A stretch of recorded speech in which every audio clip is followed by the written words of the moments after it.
नमस्कार विद्यार्थी मित्रांनो, ओयासिस करियर पॉइंटच्या यूट्यूब चॅनलमध्ये आपलं स्वागत आहे। या व्हिडिओमध्ये आपण पाहणार आहोत सेट परीक्षा पेपर क्रमांक 1 मधील अत्यंत महत्त्वाचं प्रकरण म्हणजे लॉजिकल रिझनिंग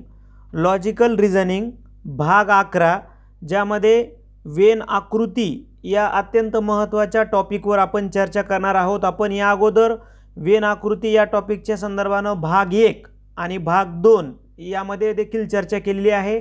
भाग 1 मध्ये आपण वेन आकृतीची बेसिक माहिती समजून घेतलेली आहे। भाग 2 मध्ये आपण काही ओल्ड क्वेश्चन आणि काही सराव क्वेश्चन्सवर चर्चा केलेली आहे। भाग 3 मध्ये देखील आपण 2021 आणि 2023 मध्ये जे काही वेन आकृतीच्या संदर्भाने प्रश्न आले होते आणि इतर काही सराव प्रश्नावर आपण या भागामध्ये माहिती घेणार आहोत।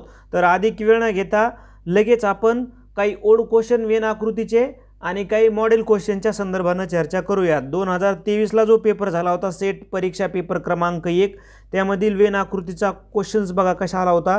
खालीलपैकी कोणती आकृती 3 संकल्पनांमधील संबंध बरोबर दर्शविते? आणि त्या 3 संकल्पना आहेत उद्योजक, विवाहित आणि स्त्रिया।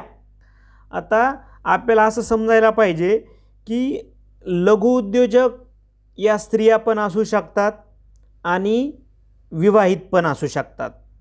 त्याच पद्धतीप्रमाणे विवाहित लघु उद्योजक पण असू शकतात आणि स्त्रिया पण असू शकतात, किंवा स्त्रिया विवाहित पण असू शकतात आणि लघु उद्योजक पण असू शकतात। म्हणजे आपल्या प्रश्नाचं उत्तर करेक्ट येईल सी। ठीक आहे, म्हणजे हे काय असू पण शकतात आणि नसू शकतात। म्हणजे उदाहरणार्थ आपण एक वर्तुळाला जर नावं दिली तर ही होईल स्त्रियांचं वर्तुळ, हे होईल विवाहितांचं वर्तुळ आणि हे होईल लघु उद्योजकांचं वर्तुळ।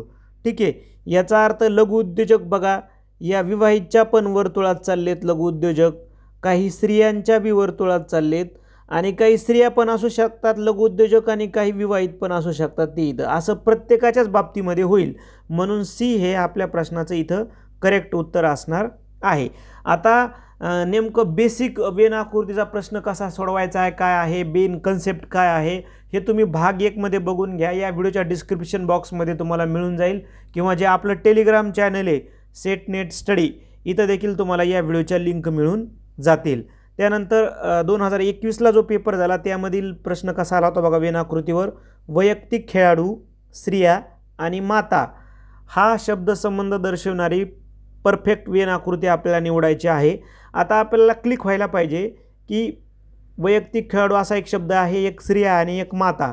मग आपल्याला कळतं की कोणती पण माता ही काय आहे, स्त्री आहे। याचा अर्थ एकात एक वर्तुळ येणं अपेक्षित आहे।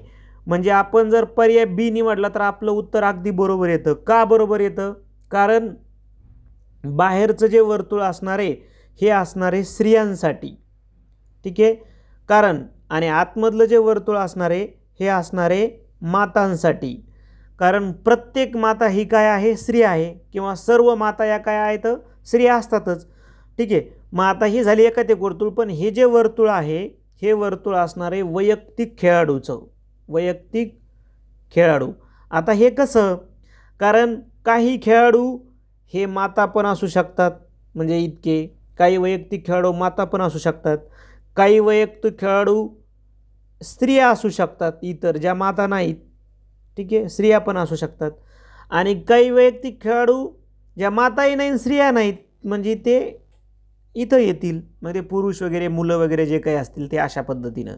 म्हणजे आपल्याला त्यातली त्यात परफेक्ट 4 पर्यायापैकी सर्वात परफेक्ट आणि अचूक जर आकृती निवडायची या शब्दसमूहासाठी तर ती बीच आपल्याला निवडता येईल। बाकीच्या आकृत्या आपल्या या शब्दसमूहाचं समाधान करणाऱ्या नाही आहेत।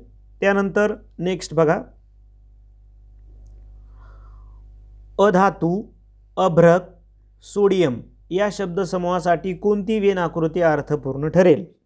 आता आपल्याला माहीत पाहिजे की अभ्रक हा धातू आहे आणि सोडियम हा धातू आहे। याचा अर्थ एकात एक आकृती येईल। म्हणजे ही जर आपण याला जर आपण अधातू मांडलं, याला जर आपण अधातू मांडलं तर त्याच्यामध्ये कोण येईल, अभ्रक येईल, याच्यामध्ये येईल अभ्रक। म्हणजे हे असेल अभ्रक, आतमधला वर्तुळ, बाहेरला वर्तुळ असेल अधातू।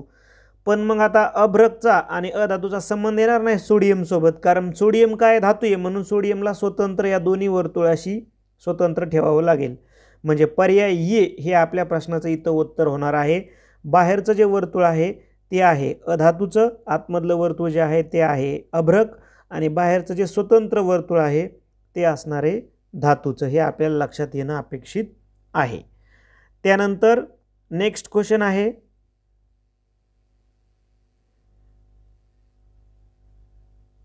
वडील, पुरुष आणि वकील. आता हा शब्दसंबंध परफेक्ट आपल्याला निवडायचा आहे. वडील, पुरुष आणि वकील. आता आपल्याला एवढं कळतं की कोणतेही वडील हे पुरुष आहेत, ठीक आहे, किंवा सर्व वडील हे काय आहेत असणार आहेत तर पुरुष असणार आहेत. म्हणजे आकृती एकात एक येणार आहे, पण बी मध्ये तशी आहे, सी मध्ये तशी आहे आणि डी मध्ये तशी आहे.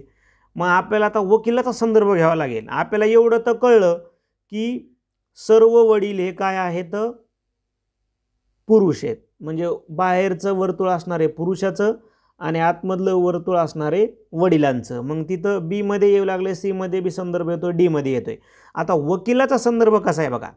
एखादा वकील पुरुष पण असू शकतो, एखादा वकील वडील पण असू शकतो आणि एखादा वकील पुरुषही नसेल वडीलही नसेल, तिसरी पण असू शकते.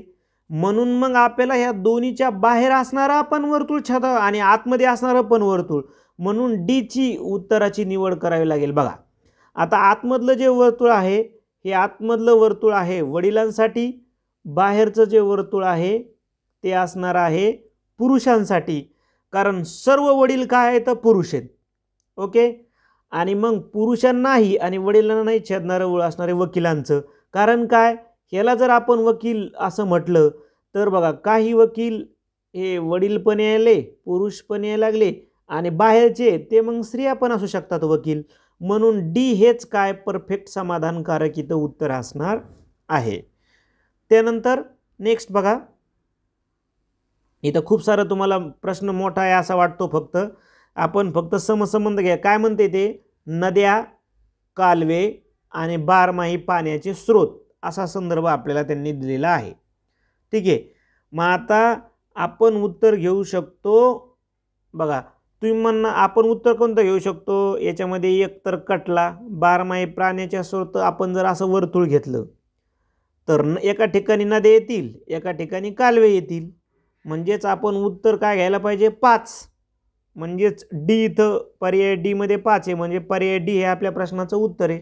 बाकी आपल्याला कोणती इथं आकृती निवडण्याचा प्रश्नच येत नाही.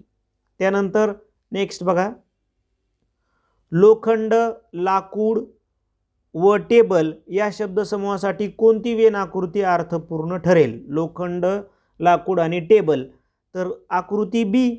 आता का, कारण हे वर्तुळ होईल टेबलाचं, ठीक आहे, याला म्हणू आपण टेबल आणि याला म्हणू आपण लोखंड, याला म्हणू आपण लोखंड आणि याला म्हणू आपण लाकूड. आता कसं आपण ही आकृतीच उत्तर आणू शकतो, कारण बघा एवढे टेबल जे आहेत इथं छेदलेले हे लोखंडाचे असू शकतात, हे टेबल तर याला म्हणून आपण, आणि हे लाकडाचे पण असू शकतात एवढे टेबल. मग एवढे प्लास्टिकचे वगैरे अजून कशाचे, प्लायवूडचे, ठीक आहे, हे असं थर्माकॉल काय जे असेल ते, हे राहिलेले टेबल. मग आता हे लोखंडाचे जे कोर आहे हे काय, मग लोखंडापासून टेबलच काय, अजून दुसरं बी काही बनवता येईल, लाकडापासून बी अजून दुसरं बी काही मटेरियल बनवता येईल. म्हणून सर्वात परफेक्ट काय असणार आहे, बी असणार आहे. कारण ये तर नाही, हे स्वतंत्र असू शकत नाही, कारण याच्यामध्ये काहीतरी कोरिलेशन असतं लोखंड, लाकूड आणि टेबलामध्ये. आणि हे पण स्वतंत्र असू शकत नाही, कारण टेबल आपल्याला दोन्ही वस्तूपासून तयार करत होतं. म्हणून स्वतंत्र असणारे आपलं इथं घ्यायचंच घेताच येणार नाहीत. म्हणून सी हेच आपलं उत्तर असणार आहे.